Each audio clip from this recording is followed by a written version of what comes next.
निवादा में स्थित एरिया 51, जो एक गुप्त अमेरिकी सैन्य परीक्षण स्थल था, शीत युद्ध की गोपनीयता, यूएफओ देखे जाने की घटनाओं और दशकों की अटकलों के कारण एलियंस का पर्याय बन गया। एरिया 51 नाम सुनते ही उड़न तश्तरियों, गुप्त शव परीक्षण केंद्रों और छोटे हरे जीवों की छवियां दिमाग में आ जाती हैं। आधिकारिक रिकॉर्ड के अनुसार एरिया 51 अमेरिका के नेवादा में स्थित एक अत्यंत गुप्त अमेरिकी सैन्य परीक्षण केंद्र है, लेकिन दशकों के रहस्य ने इसे दुनिया की सबसे लंबे समय तक चलने वाली एलियन किंवदंती में बदल दिया है। हालांकि एलियंस या बाह्य अंतरिक्ष प्राणियों के अस्तित्व और शायद एरिया 51 में होने वाली गतिविधियों के बारे में अटकलें अब शांत होने की संभावना है, क्योंकि अमेरिकी राष्ट्रपति डोनाल्ड ट्रंप ने एलियन और बाह्य अंतरिक्ष जीवन, अज्ञात हवाई घटनाओं यूएपी और अज्ञात उड़ने वाली वस्तुओं यूएफओ से संबंधित फाइलों को जारी करने का आदेश दिया है। एरिया 51 एक ऐसा सैन्य शब्दावली है जो किसी विशाल षड्यंत्र का आधार प्रतीत होता है। आखिर एरिया 1 से 50 कहाँ है? दरअसल ये नाम 1950 के दशक के नेवादा परीक्षण स्थल के नक्शों पर अंकित चिन्हों से लिया गया है।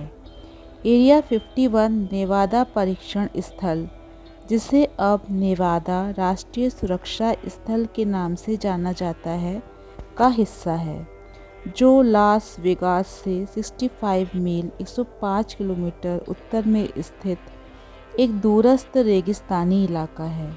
नेवादा परीक्षण स्थल पर ही 1950 के दशक से शुरू होकर सैकड़ों परमाणु हथियार परीक्षण किए गए, जिनमें से लगभग 100 परीक्षण जमीन के ऊपर किए गए थे। वास्तविक परमाणु परीक्षण शायद उतने डरावने नहीं हैं।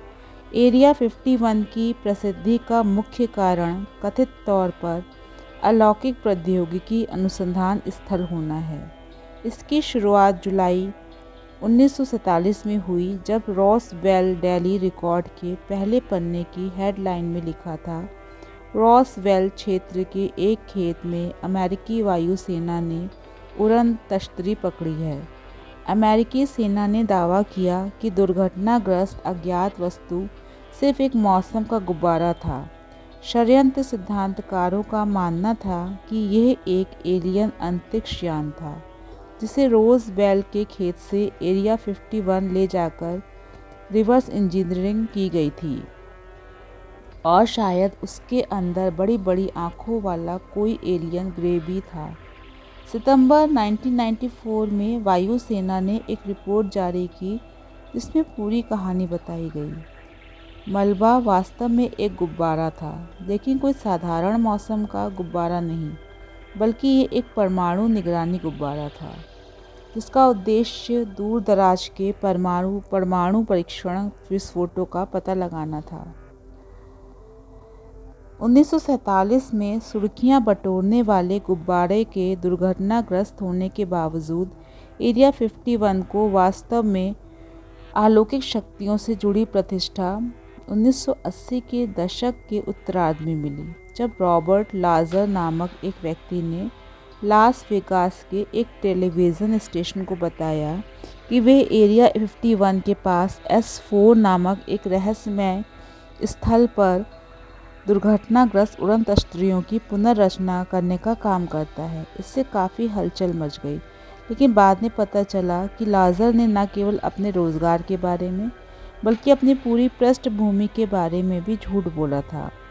उसने MIT और कैलटेक से स्नातक होने का दावा किया, जबकि वास्तव में वे इनमें से किसी भी संस्थान में नहीं गया था, और उसने लॉस आलमोस राष्ट्रीय प्रयोगशाला में काम करने का भी दावा किया, जो बाद में झूठा साबित हुआ।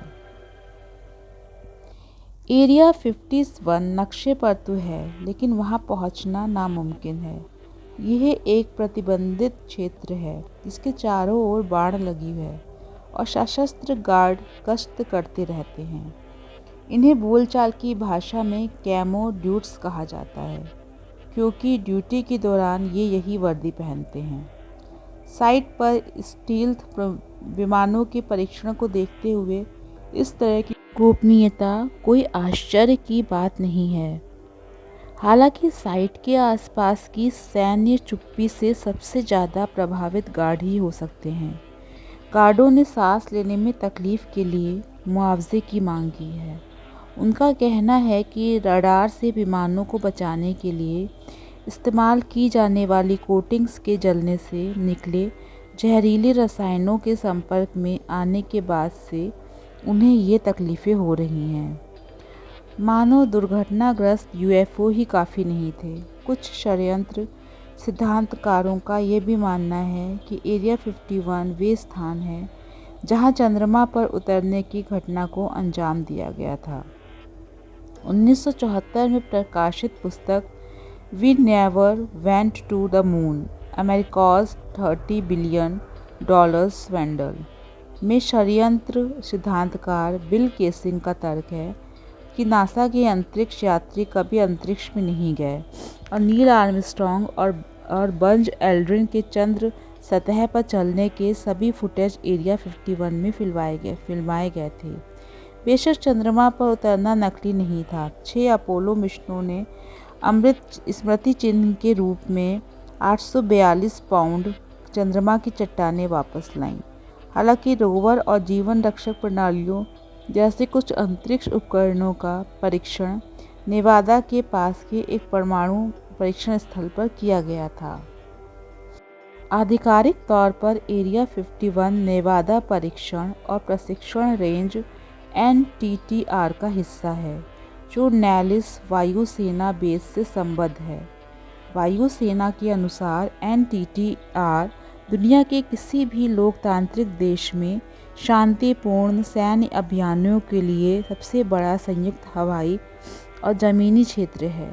यह कुल 2.9 मिलियन एकड़ और 5000 वर्ग मील प्रतिबंधित हवाई क्षेत्र को कवर करता है। वायुसेना के अनुसार नेवादा परीक्षण एवं प्रशिक्षण क्षेत्र का उपयोग विमान चालकों को युद्धकालीन परिस्थितियों में प्रशिक्षण देने और वास्तविक गोला बारूद के परीक्षण के साथ साथ परिचालन परीक्षण के लिए किया जाता है। अतीत में इस स्थल का उपयोग नए हेलीकॉप्टर, विमान, मानव रहित ड्रोन और अन्य अति गुप्त सैन्य प्रौद्योगिकियों के परीक्षण और विकास के लिए किया गया है। इनमें से एक प्रसिद्ध U-2 जासूसी विमान था, जो टोही के लिए इस्तेमाल किया जाने वाला अति ऊंचाई पर उड़ने वाला विमान था। इस विमान की पहली उड़ान अगस्त 1955 में एरिया 51, जिसे आधिकारिक तौर पर ग्रूम लेक के नाम से जाना जाता है, में हुई थी। एरिया 51 अपने चरम पर था जब वे U-2 और अन्य गुप्त सैन्य तकनीकों के परीक्षण का केंद्र था। टाइम पत्रिका के अनुसार इंजीनियर कैली जॉनसन ने सरकारी कर्मचारियों और उनके परिवारों को रेगिस्तान के बीचों बीच बसने के लिए राजी करने के लिए एक चतुराई भरा तरीका अपनाया। उन्होंने उस जगह का नाम पैराडाइज रैंच रख दिया। ये वाकई स्वर्ग है। अगर आपको रेगिस्तानी झाड़ियों और गर्मियों में अक्सर 100 डिग्री फ़ारेनहाइट 38 डिग्री सेल्सियस तक पहुंचने वाला तापमान पसंद है। एरिया 51 से जुड़ी कई साजिश की थ्योरी सरकार की इस अड्डे को गुप्त रखने की ज़रूरत का नतीजा है। कथित UFO शायद महज एक परमाणु जासूसी गुब्बारा रहा हो, लेकिन वायुसेना नहीं चाहती थी कि जनता को उनकी जासूसी क्षमताओं के बारे में ज़्यादा पता चले।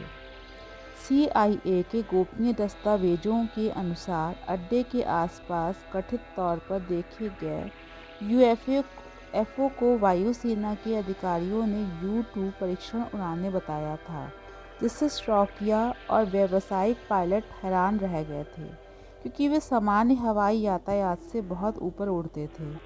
वायुसेना के अधिकारियों ने प्राकृतिक घटनाओं और ऊंचाई पर मौसम अनुसंधान जैसे बयानों से मामले को उलझाए रखा।